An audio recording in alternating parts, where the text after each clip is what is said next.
الحمد لله نحمده ونستعينه ونستغفره ونعوذ بالله من شرور أنفسنا ومن سيئات أعمالنا من يهده الله فلا مضل له ومن يضلل فلا هادي له وأشهد أن لا إله إلا الله وحده لا شريك له وأشهد أن محمدًا عبده ورسوله اللهم صل على محمد وعلى آل محمد كما صليت على إبراهيم وعلى آل إبراهيم إنك حميد مجيد اللهم بارك على محمد وعلى آل محمد كما باركت على إبراهيم وعلى آل إبراهيم في العالمين إنك حميد مجيد أما بعد فإن خير الحديث كتاب الله وخير الهدى هدى محمد صلى الله عليه وآله وسلم وشر الأمور محدثاتها وكل محدثة بدعة وكل بدعة ضلالة وكل ضلالة في النار رب أعوذ بك من همزات الشياطين من همزه ونفخه ونفثه يا أيها الذين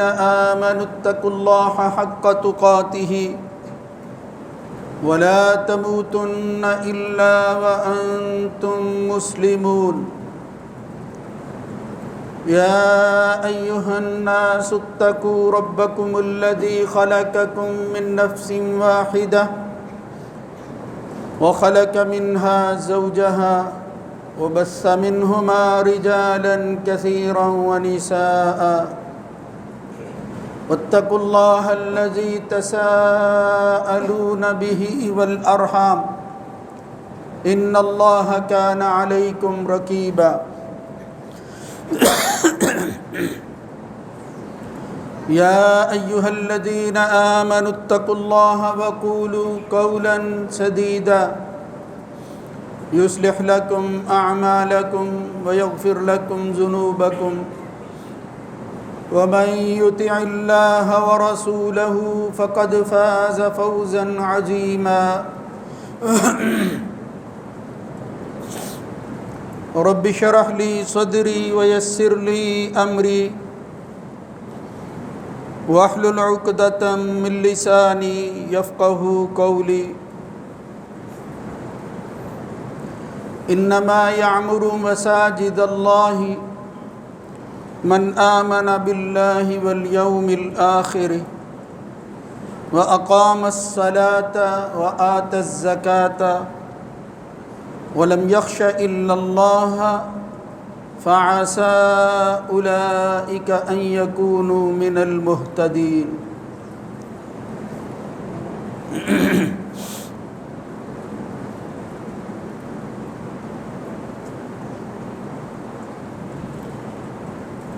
بلا شبہ مسجدوں کو تو وہی آباد کرتے ہیں،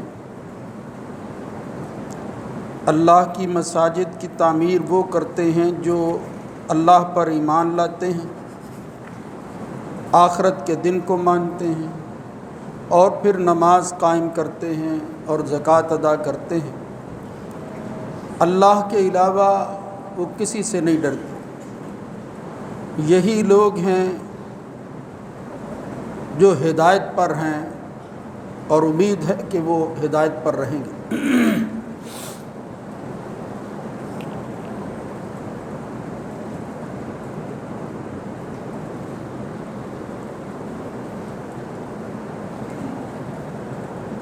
ہر قسم کی حمد و ثنا اللہ سبحانہ و تعالیٰ کے لیے ہے۔ درود و سلام سید الرسل سید ولد آدم خاتم النبیین جناب محمد الرسول اللہ صلی اللہ علیہ وآلہ وسلم کی ذات گرامی پہ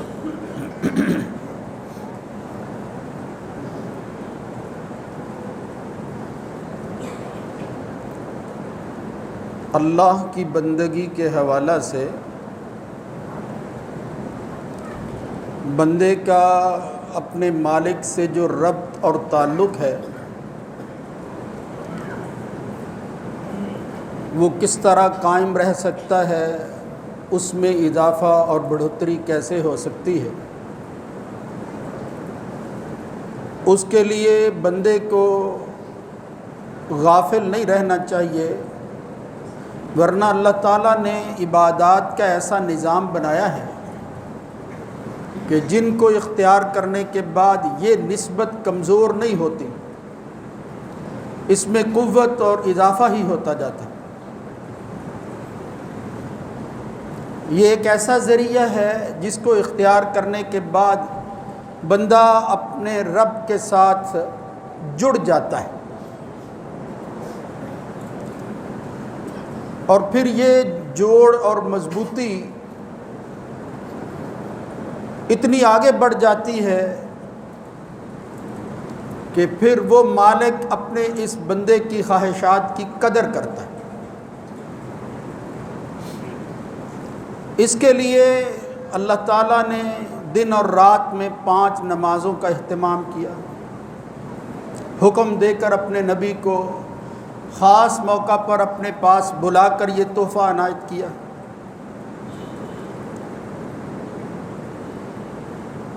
8 دن کے بعد ایک اجتماع رکھا ہے جس کو جمعہ کہتے ہیں،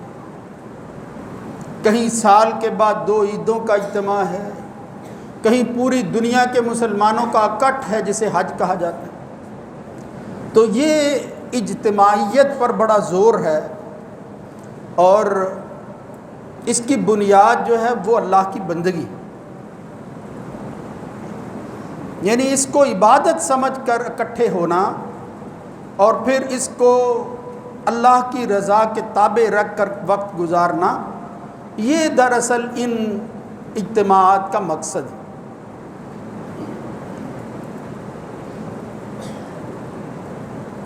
اسلامی حکمت اور فلسفے کے اعتبار سے یہ مساجد اور ان کی تعمیر یہ بھی دراصل ایسے ذرائع ہیں جن سے انسان اپنے ایمان اور صالح اعمال میں اضافہ کر سکتا ہے، اس کا ایمان جو ہے اس میں تقویت آتی ہے،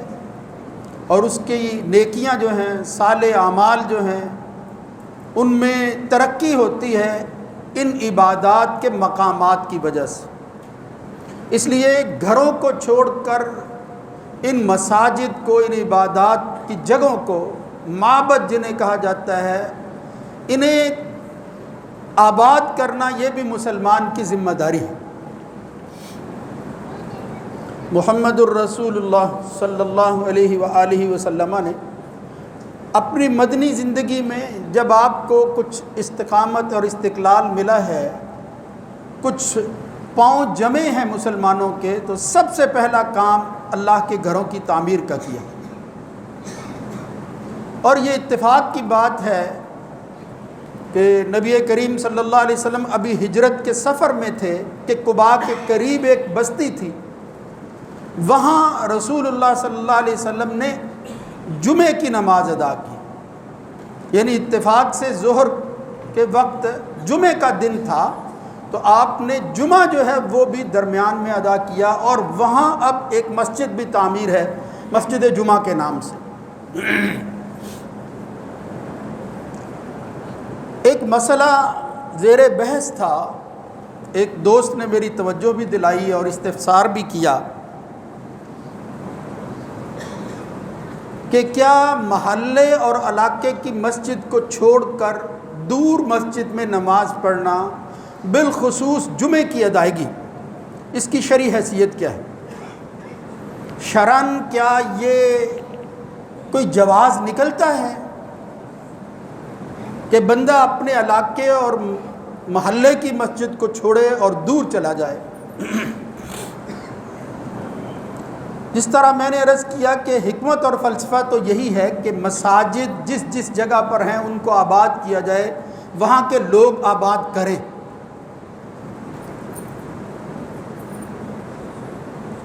یہ ہے حکمت، یہ ہے فلسفہ۔ اس کے متعلق کوئی صریح نص نہیں ہے کہ اگر کوئی شخص ایسا نہیں کرے گا، کسی دوسری جگہ نماز پڑھ لے گا تو اس کی نماز نہیں ہوگی، اس کی نماز میں کمی ہوگی، اس کی نماز کے اندر جو ہے وہ مسجد کا جو حق ہے وہ پورا نہیں ہوگا۔ ہرگز ایسی کوئی بات نہیں ہے،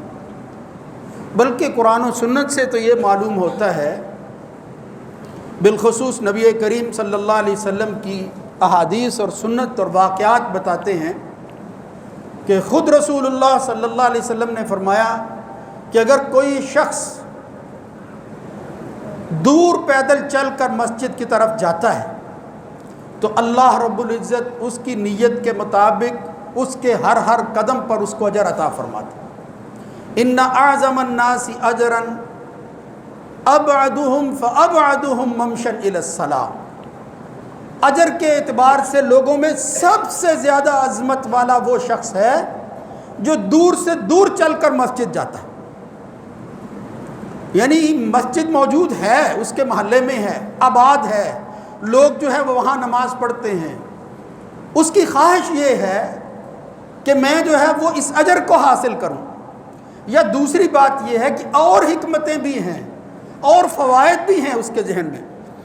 وہاں مسجد کے اندر اس کے مزاج کے مطابق اس کو اچھی تلاوت مل جاتی ہے، وہاں اس کے کچھ ملنے جلنے والے ایسے لوگ موجود ہیں کہ نماز کے علاوہ ان سے رابطہ نہیں ہوتا۔ یہ ساری چیزیں بھی حکمتوں پر مبنی ہیں، یعنی یہ سب چیزیں جو میں عرض کر رہا ہوں یہ مجموعی اعتبار سے اسلام کی حکمت اور فلسفہ ہے جو ان احکامات کے نتیجہ میں سامنے آتا ہے، نص اس کے بارے میں بھی نہیں۔ لیکن یہ جو فضیلت ہے، اگر کوئی اس کو حاصل کرنے کے لیے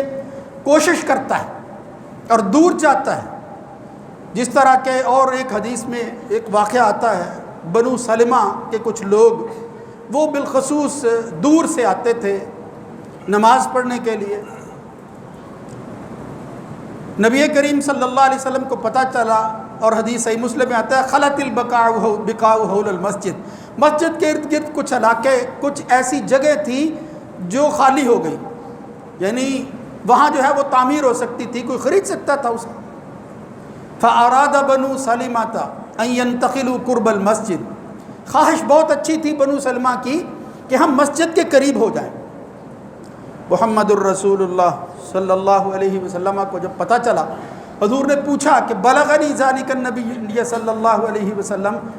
نبی کریم صلی اللہ علیہ وسلم کو جب یہ بات پہنچی، پوچھا بنو سلمہ سے کہ کیا آپ کا یہ ارادہ ہے؟ اس کے جواب میں انہوں نے کہا یا رسول اللہ ہم یہی چاہتے ہیں کہ مسجد کے قریب ہو جائیں۔ مسلمانوں کی خواہش بھی ہوتی ہے کہ میرا گھر اللہ کے گھر کے قریب ہو، یہ کوئی بری خواہش نہیں ہے، مگر ان لوگوں کو، ان کی اس طلب کو، دور سے آنے کے ان کے عمل کو دیکھ کر، اس خواہش کے باوجود محمد الرسول اللہ صلی اللہ علیہ وسلم نے فرمایا دیارکم تکتب آثارکم، دیارکم تکتب آثارکم، 2 دفعہ حضور نے فرمایا بنو سلمہ اپنے انہی گھروں کو لازم پکڑ لو، وہاں سے چل کر جب تم مسجد آتے ہو ایک ایک قدم کے بدلہ کے اندر اللہ رب العزت اجر لکھ دیتا ہے، تکتب آثارکم، تمہارے نشانات جو ہیں وہ لکھے جاتے ہیں اللہ کے۔ ایک اور حدیث ہے، حضرت ابی ابن کعب کہتے ہیں میں نے ایک شخص کو دیکھا، لا اعلم رجلا ابعد منہ الی المسجد، کوئی ایسا بندہ شاید اس کے علاوہ ہو جو دور دراز مسجد سے نماز پڑھنے کے لیے آتا ہو، وکان لا تخطئہ صلاۃ، اور کبھی اس کی نماز چھوٹی بھی نہیں ہے. وقیل لہ اول لو قلت لہ، وہ کہتے ہیں کسی نے کہا یہ میں نے ہی اس سے پوچھا کہ لو اشتریت حمارا ترکب کبہ فی الظلماء والرمضاء، اگر تم اتنی دور سے آتے ہو کوئی گدھا خرید لو، سواری خرید لو، تو پھر تاریکی کے اندر اور پھر گرمی کے اندر، یعنی شدت کے موسموں کے اندر تمہیں سہولت ہو جائے گی اور تم سوار ہو کر آ جاؤ. تو اس وقت اس نے کہا میرا جی چاہتا ہے کہ میرا چلنا، مسجد کی طرف آنا اور میرا جانا وہ نماز ہی کے لیے ہو. میں اپنے گھر میں جاؤں تو نماز کے لیے کہ نماز پڑھ کر گیا ہوں، نکلوں تو نماز کے لیے. یہ بات نبی کریم صلی اللہ علیہ وسلم کو پہنچی. رسول اللہ صلی اللہ علیہ وسلم قد جمع اللہ لک ذالک کلہ، یہ جو ارادہ لے کر وہ بندہ اتنی دور سے آتا ہے اور پھر مسجد میں پہنچتا ہے اور وہ یہ نہیں چاہتا کہ وہ کسی سواری پر بھی سوار ہو، حالانکہ سواری پر سواری کی اجازت ہے، سوار ہو سکتا ہے بندہ، لیکن فرمایا جو آدمی اس خواہش کے ساتھ کہ میرا چلنا، میرا جانا، میرا واپس آنا نماز ہی کے لیے لکھا جائے، رسول اللہ صلی اللہ علیہ وسلم میں اللہ تعالیٰ نے اس کی نیت کے مطابق ہر چیز اس کے مقدر میں اکٹھی کر دی. اس کے لیے سب کچھ جو ہے وہ ایک جگہ پر جو ہے وہ اکٹھا ہو گیا ہے، مل گیا ہے اسے. اللہ تعالیٰ نے وہ کچھ دے دیا ہے جو اس کا ارادہ ہے. یہ ہے عام نمازوں کی بات. رسول اللہ صلی اللہ علیہ وسلم کے زمانہ میں، حضور کے دور کے اندر ایسا ہوتا رہا، اور دور دور سے لوگ جو ہے وہ نماز پڑھنے کے لیے آتے تھے. حتیٰ کہ بعض روایتوں میں حضرت معاذ جیسے لوگ وہ حضور کے پاس نماز پڑھ کر جاتے، پھر اپنی نماز کسی کو پڑھانے کے لیے حضور نے ذمہ داری لگائی تھی، وہاں بھی جاتے نماز پڑھتے اس مسجد کے اندر جہاں نبی کریم صلی اللہ علیہ وسلم ہو. تو یہ کیا نتیجہ نکلتا ہے کہ فضیلت والی جگہ امام کی وجہ سے ہو، اس کے ساتھ تعلق کی وجہ سے ہو، وہاں جانا، دور سے سفر کرنا، اپنے علاقے کو چھوڑ کر وہاں جانا، بالخصوص جمعے کے لیے. جمعہ بھی تھا، آبادیوں کے اندر جمعہ شروع ہو گیا تھا، لیکن اس کے باوجود لوگ خواہش کرتے رسول اللہ صلی اللہ علیہ وسلم کی مسجد میں. اگر وہ محلے کی مسجدوں کو آباد کرنا ضروری تھا اور یہ دور آنا ناجائز ہوتا تو رسول اللہ صلی اللہ علیہ وسلم کبھی اس کی اجازت نہ دیتے کہ بھئی اپنی مسجدوں کو چھوڑ کر آپ ادھر کیوں آتے ہیں، آپ کو تو آپ کی فضیلت اور اجر کے اندر کمی واقع ہوتی ہے. ایسا نہیں فرمایا رسول اللہ صلی اللہ علیہ وسلم، بلکہ وہ جو حکمت تھی جو ان کے پیش نظر تھا کہ مسجد نبوی ہو، اللہ کے رسول جو ہیں وہ امام ہو، اس سے بہتر ہمارے لیے اور کون سی جگہ ہو سکتی ہے. لیکن اگر وہ معاملہ ہوتا کسی مسئلہ شرعی کا، اس سے جو ہے وہ نقصان ہوتا کسی شرعی حکم پر، اللہ کے رسول صلی اللہ علیہ وسلم ان کو پابند کر دیتے، پھر اللہ کی طرف سے وہاں ہی اجر لکھ دیا جاتا، کوئی مشکل کام نہیں تھا ان کے لیے. یہ ہیں چند روایتیں جو تائید کے طور پر پیش کی جا سکتی ہیں کہ جو شخص کسی بڑی حکمت کے پیش نظر، کسی فائدے کی وجہ سے دور مسجد میں جاتا ہے، اور پھر معاملہ بھی یہ ہو کہ جس محلے سے وہ آتا ہے وہاں مسجد آباد ہے، وہاں بھی لوگ ان علاقوں سے وہاں پہنچتے ہیں، دور دراز علاقوں سے آتے ہیں، یعنی جو حکمت ہے وہ پوری ہو رہی ہے، جو فلسفہ پیش نظر ہے اس کی مخالفت نہیں ہو رہی. ایسا ہوتا ہے ایک امام کی گفتگو کسی کو پسند نہیں آتی، اس کا انداز پسند نہیں آتا، اس کی باتیں بعض دفعہ اس طرح کی ہوتی ہیں جو انسان کے مزاج کے مطابق نہیں، وہ کچھ اور سننا چاہتا ہے. میں یہاں کھڑا ہوا دیکھتا ہوں ہماری مسجد کے ہمارے لوگ جو ہیں وہ کسی اور جگہ جا رہے ہوتے ہیں. یہ کوئی پابندی والی بات نہیں ہے. یہاں بے شمار لوگ جو ہیں وہ دور دراز سے الحمدللہ آتے ہیں، یعنی ان کے پیش نظر کوئی ایسا اضافہ اور فائدہ ہے دین کو سیکھنے کا، دین کی فقاہت کے اندر جو ہے وہ آسانی پیدا کرنے کا، اپنے لیے درس حاصل کرنے کا، یعنی جمعے کے ذریعے جو سبق ملتا ہے جس سے وہ سبق جو ہے وہ اس کے کام آ سکتا ہے، شاید وہاں اس کو وہ چیز نصیب نہ ہوتی ہو. تو تمام اہل علم بڑے بڑے اس وقت کے اور پرانے وہ سب کے سب اس بات کے قائل ہیں. کچھ لوگوں نے مسجد کی تعمیر کے نہ ہونے کی وجہ سے، یعنی مسجد کی بربادی خدا نخواستہ نہ ہو، اگر کسی جگہ محلے میں مسجد ہے اور آپ جو ہے وہ وہاں نماز نہیں پڑھتے اور بغیر کسی شرعی عذر کے، یعنی عذر یہ ہے کہ بعض دفعہ آپ کے امام سے کوئی ایسا معاملہ ہے جس میں آپ سمجھتے ہیں کہ میرا جی نہیں چاہتا، لگاؤ اس طرح کا نہیں ہے، لہذا مجھے جو ہے وہ کسی اور جگہ نماز پڑھنی چاہیے، پھر تو عذر ہے آپ کا. لیکن اگر ایسی کوئی بات بھی نہیں ہے،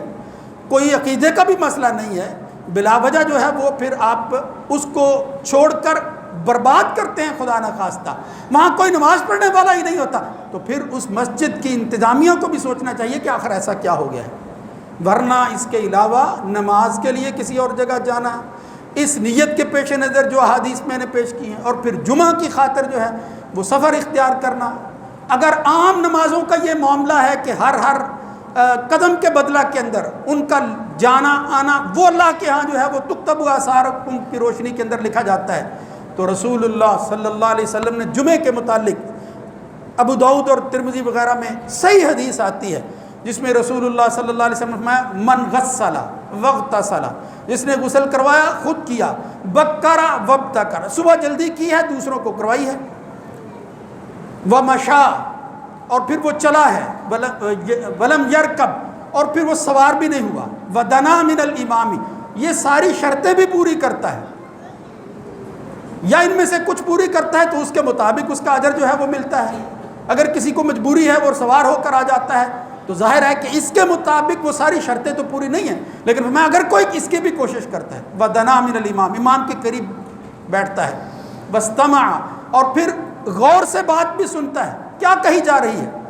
یہ جو ہمارے ہاں یہ سمجھا جاتا ہے کہ آخر میں جو خطبے ہوتے ہیں عربی کے وہاں پہنچ جاؤ،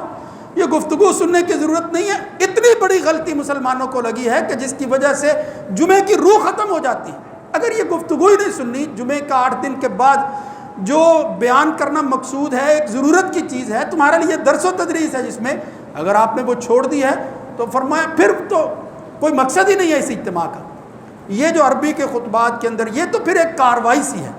رسول اللہ صلی اللہ علیہ وسلم نے وَدَنَا مِنَ الْإِمَامِ، وَاسْتَمَعَ، غور سے سنا، وَلَمْ يَلْغُ، کوئی لغو بات نہیں کی، حتیٰ کہ دوسری روایات میں آتا ہے کہ ایک تنکا تک، وَمَن مَسَّ الْحَصَىٰ فَقَدْ لَغَا، اگر کسی نے ایک تنکا پکڑ کر اس کو دوسری جگہ جو ہے وہ کر دیا، یہ بھی لغو کام ہے، یہ بھی وہ اس میں مشغول ہو گیا ہے۔ فرمایا وَلَمْ يَلْغُ، پھر ہوگا کیا؟ جو آدمی یہ اہتمام کر کے جمعے کے دن کوشش کر کے مسجد میں آتا ہے، جو بات میں پیش کرنا چاہتا ہوں وہ کیا ہے؟ رسول اللہ صلی اللہ علیہ وسلم کان لہو، وہ روایتیں بھی پیش نظر ہیں جو عام نمازوں کی ہیں۔ اللہ کے رسول نے جمعے کے بارے میں کہا کان لہو بکل خطوۃ، اس شخص کے لیے ہر قدم کے بدلہ کے اندر جو وہ گھر سے لے کر مسجد تک جو ہے وہ اٹھاتا ہے، جتنے قدم بھی اٹھاتا ہے۔ اب اگر دور سے آتا ہے تو ذرا غور کرو کتنے قدم ہوں گے اس کے، اس کو ملتا کیا ہے؟ ہر قدم کے بدلہ کے اندر کان لہو بکل خطوۃ عمل سنۃ، ایک ایک قدم کے بدلہ کے اندر ایک ایک سال کے عمل کے برابر اس کو اجر ملتا ہے۔ وہ اجر بھی کیا ہے؟ محمد الرسول اللہ صلی اللہ علیہ وسلم نے خود ہی فرما دیا